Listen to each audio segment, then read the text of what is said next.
حضرت حاجی ظفر احمد صاحب پاکستان کے پہلے طالب علم تھے جو ولایت سے انجینئرنگ کا اعلیٰ کورس کر کے آئے تھے۔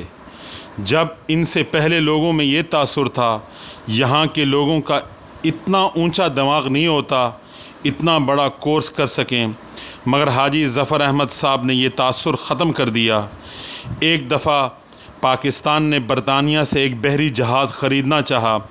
حاجی صاحب کو نمائندہ بنا کر بھیجا گیا، جہاز بنوا کر لے آئیں، اس کی نگرانی کریں، اس میں اچھے سے اچھا مٹیریل لگوائیں، جتنا خرچہ ہوگا حکومت پاکستان ادا کرے گا۔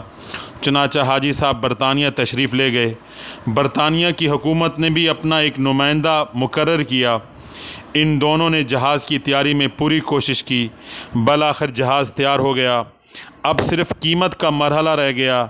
ایک دن انگریز نے، جو حکومت برطانیہ کا نمائندہ تھا، حضرت حاجی صاحب رحمۃ اللہ علیہ کو خلوت میں بلایا، کہا جہاز پر 1,00,000 روپے خرچ ہوا ہے، لیکن ہم حکومت پاکستان کو 2,00,000 روپے بتائیں گے، زائد جو 1,00,000 ملے گا وہ ہم اور آپ آپس میں تقسیم کریں گے۔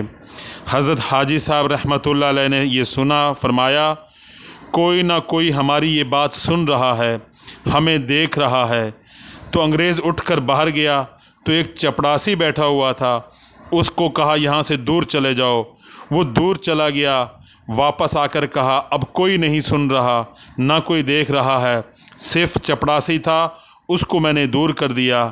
حاجی صاحب رحمۃ اللہ علیہ نے کہا صرف چپڑاسی نہیں دیکھ رہا بلکہ ہمارا تمہارا خالق اور مالک ہمیں دیکھ رہا ہے اور ہماری باتوں کو سن رہا ہے۔ یہ سن کر انگریز اپنی بے ایمانی سے باز آیا۔